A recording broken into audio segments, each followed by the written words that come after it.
My brother called me on a Tuesday morning, right as the sun was coming through the kitchen window. I almost didn't answer. I was in the middle of making breakfast, and my phone had been buzzing nonstop that week with work emails I hadn't gotten to yet. But I saw his name on the screen and I picked up. He didn't say hello. He never did. "I need you to know something," he said, and his voice had that particular flatness to it, the kind he used when he'd already rehearsed what he was going to say. "Dad passed away last night. In his sleep. It was peaceful." I didn't say anything. "The service is going to be this Saturday," he continued. "I've already made the arrangements. You're welcome to attend, obviously, but I want you to understand something before you do. Dad updated his will about 4 months ago. Everything goes to me. The house on Birchwood, the retirement accounts, the truck, all of it. You're not mentioned, not anywhere." He paused, and I could hear him breathing. "I just thought you should hear it from me directly instead of finding out at the lawyer's office." I still didn't say anything. On the other end of the line, he cleared his throat. "I know this is hard to hear, but this is what Dad wanted. He told me himself." I looked across my kitchen table. My dad looked back at me over the top of his newspaper, raised one eyebrow, and reached for his coffee mug. "Okay," I said to my brother. "Thank you for letting me know." Then I hung up. My dad set down his paper. "Was that your brother?" "It was." "What did he say?" I sat back down across from him, picked up my fork, and looked at the scrambled eggs I'd made us both. "He said you died last night." My dad stared at me for a moment. Then he looked down at his hands, turned them over, and looked back up. He said. "News to me." We finished breakfast. Then I picked up my phone and called my attorney. I should explain how we got here, because none of this came from nowhere. My dad is 69 years old. He spent 31 years as a facilities manager for a school district, retired with a decent pension, owns a 3-bedroom house outright, and has enough in savings to live comfortably for the rest of his life if he's careful about it. He's sharp. He does the crossword every morning. He watches the news and argues with it. He takes a walk every evening after dinner, regardless of the weather. There is nothing wrong with him. But 8 months ago, my brother decided there was. It started subtly, the way these things always do. My brother began showing up at my dad's house more often, which none of us were used to since he'd barely visited twice a year before that. He started taking my dad to doctor's appointments and then reporting back to me with these concerned, careful summaries. "Dad seemed confused today. Dad forgot where he parked. I'm just a little worried about him, you know? He's not as sharp as he used to be." I went to see my dad myself, and he seemed completely fine to me. We talked for 2 hours about his garden, about a documentary he'd watched, about a plumbing issue in the upstairs bathroom he was planning to fix himself. He wasn't confused. He wasn't slipping. He was just my dad. But my brother kept at it. He convinced my dad to let him have access to one of his bank accounts just in case. He started handling some of my dad's mail. He suggested my dad stop driving long distances. He floated the idea of my dad moving in with him and his wife, said it would be easier, said he wouldn't have to worry about maintaining the house alone. My dad resisted all of it for a while. But my brother is persistent, and he's charming when he needs to be, and he wore my dad down slowly, the way you wear down stone with water. 4 months ago, my dad called me on a Sunday evening. He sounded tired in a way I hadn't heard before. He said my brother had been pressuring him to move into the house, that my brother's wife had been making him feel like a burden when he visited, that things had been tense and uncomfortable. He said he didn't know what to do. I told him to come stay with me. He was at my door with 2 suitcases the following Friday. Here is the part my brother did not know. My dad had not told him where he was going. He'd simply packed up some things, asked a neighbor to water his garden, and driven himself to my apartment across town. My brother thought my dad was still at the house on Birchwood, living alone, dependent on him. My brother had been calling the landline, which my dad stopped answering. My brother had a key, but my dad changed the locks the week before he left. My dad was not missing. My dad was eating scrambled eggs at my kitchen table every morning and arguing with cable news every evening. He was fine. He was free. But while he'd been in my brother's orbit, things had happened. I work in financial compliance. I spend my days looking at numbers that don't add up and figuring out why. It's not a glamorous job, but it made me very good at spotting certain things. And when my dad moved in with me and we started sorting through his paperwork together, I spotted a lot of things. There were withdrawals from his savings account I couldn't account for. Not enormous amounts, nothing that would trigger an immediate alarm, but steady and deliberate 3,000 here, 2,500 there, spaced out over 5 months. When I totaled them, it came to just over $41,000. There was a document in my dad's files that was supposed to be a home equity line of credit application. My dad said he'd never applied for one.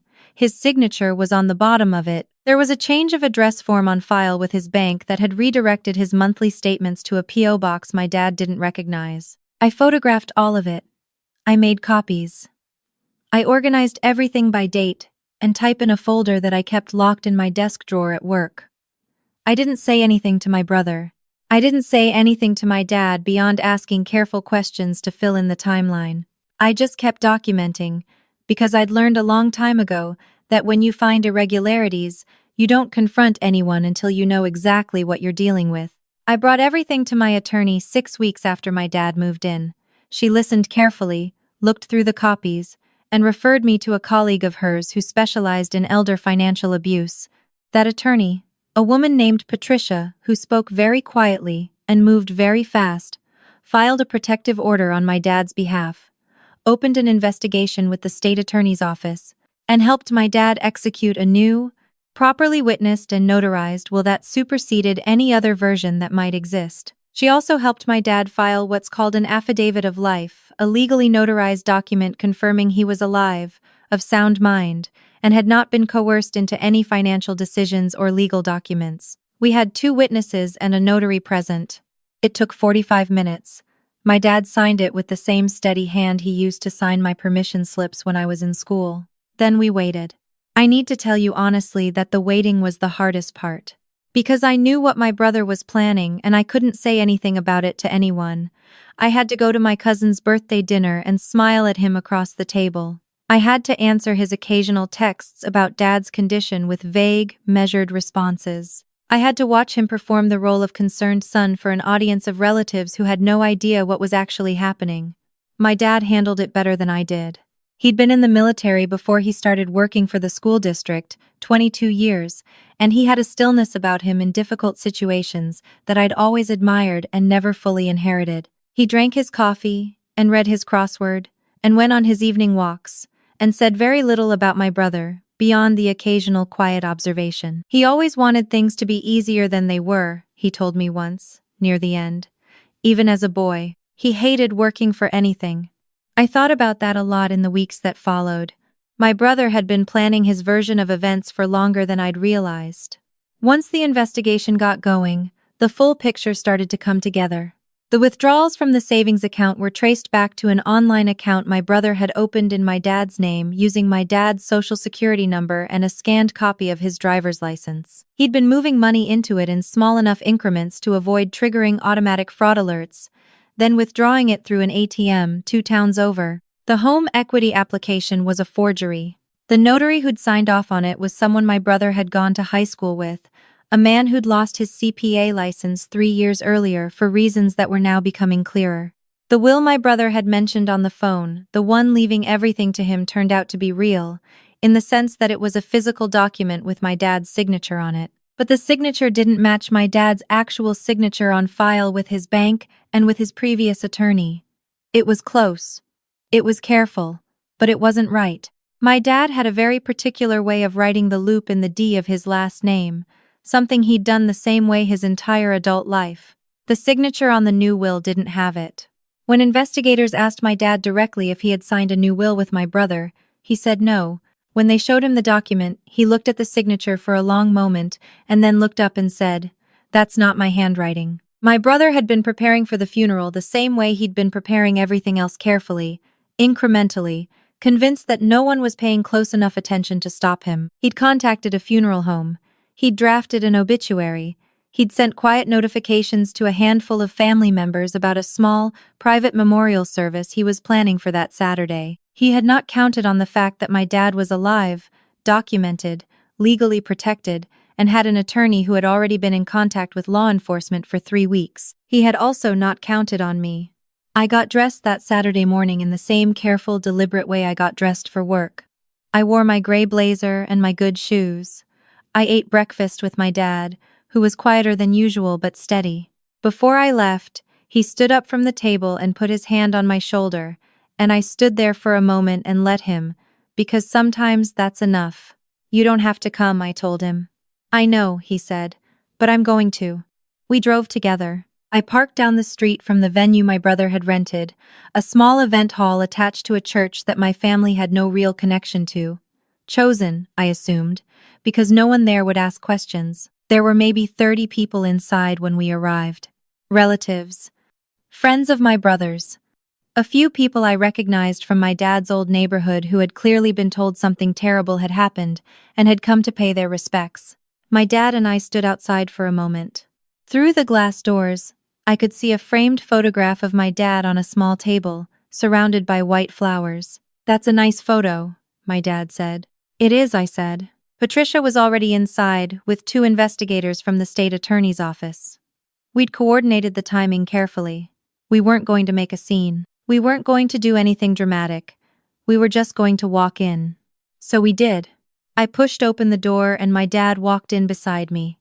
The room went quiet in a way I have never experienced before, and probably never will again. It happened in a wave. The people closest to the door saw us first, and their faces did something complicated and involuntary, and then the silence spread backward through the room as more people turned to look, and within about 4 seconds the only sound was the background music someone had put on, something soft and instrumental that now felt deeply absurd. My brother was standing near the front of the room. He was wearing a dark suit. He had his hand resting on the table with the framed photograph, and when the silence reached him and he turned around, the expression on his face went through about 6 different things in the space of 2 seconds. Shock, recognition, calculation, the beginning of an excuse, then something that might have been fear. My dad looked at him across the room and said nothing. My brother opened his mouth. "Don't," my dad said quietly. Patricia stepped forward and introduced herself to my brother by name. One of the investigators moved to stand near the door. The other one stayed close to my brother's left side, not touching him, just present. My brother looked at me. He looked at my dad. He looked at Patricia. He said, "This is a misunderstanding."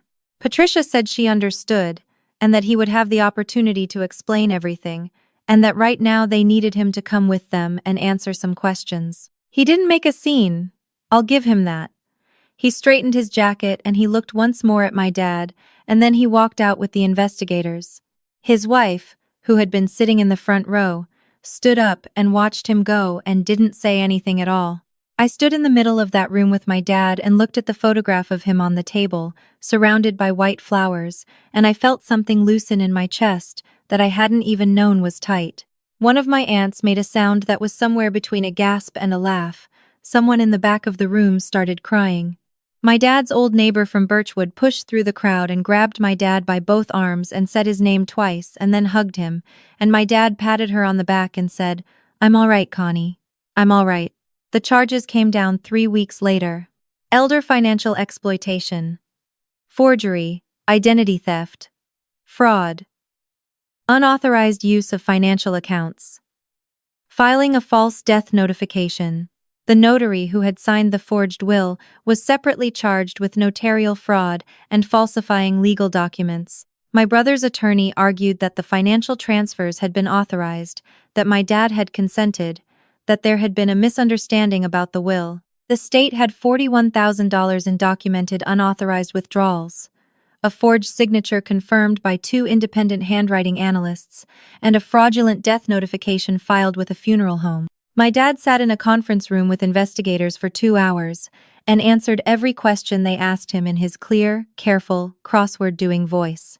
My brother took a plea. 14 years, with the possibility of parole after 10. He was required to make full restitution of the $41,000 plus interest. His wife, who investigators determined had known about and benefited from at least a portion of the financial fraud, received a separate plea agreement, 4 years probation, community service, and mandatory repayment. On the day the plea was entered, I sat with my dad in his house on Birchwood, which he had moved back into the month before. He'd fixed the plumbing in the upstairs bathroom himself, the way he'd always planned to. His neighbor Connie had come over and brought a casserole. His garden was starting to come back. We sat on his back porch in the early evening, and he had his coffee, and I had mine, and neither of us said very much for a while, which is something we'd always been good at together. Being quiet in the same place without it feeling like emptiness. "I want to redo the will properly," he said eventually. "With Patricia. Put everything in a trust." "I know," I said. "She already has the paperwork ready." He nodded. He looked at his garden. "I should have paid more attention," he said. "Earlier. When things started to feel off." "You couldn't have known," I said. "Maybe." He was quiet for another moment. "But I want you to know something.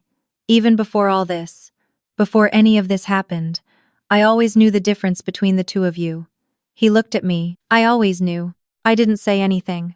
I just sat there with him in the evening light, and the garden was growing back, and the air smelled like late spring, and my dad was alive, and that was enough. I've thought a lot about what I want to say at the end of this, what the point of telling this story is beyond the facts of it. And I keep coming back to one thing. My dad is not a fragile person. He is not naive or foolish or easily taken advantage of. He is a sharp, independent, capable man who happened to have a son who was willing to spend months systematically dismantling his autonomy and isolating him from the people who cared about him because that son wanted things he hadn't earned and didn't deserve. And it worked, for a while. It worked because it was patient and incremental and designed to look like concern. That's the part that still makes my stomach tighten when I think about it. Not the boldness of it, but the carefulness. The fact that it was built to be invisible. What stopped it was paperwork, documentation, the habit of writing things down and keeping copies. It was a locked desk drawer at work, and an attorney who moved fast, and a dad who was willing to trust me when I said I needed him to answer some uncomfortable questions about his own finances. It wasn't dramatic. It wasn't a confrontation. It was just work, done quietly, before anyone knew we were doing it. I think about the comments I've seen on stories like mine, people who have been through similar things with their own families, and I want to say this clearly to anyone who recognizes something in what I've described. Pay attention to the access people have to your parents' money. Ask questions about documents your parents didn't remember signing. Make sure someone you trust knows where your parents are at all times. These things feel uncomfortable to talk about, and they are supposed to feel uncomfortable, because the people doing the damage count on that discomfort to keep you from asking. Don't let them count on it. My dad does his crossword every morning. He goes on his evening walks. He argues with the news. His garden on Birchwood has tomatoes coming in now, which he is very pleased about. He's fine. He's more than fine. He's here. And that's the only ending I ever wanted.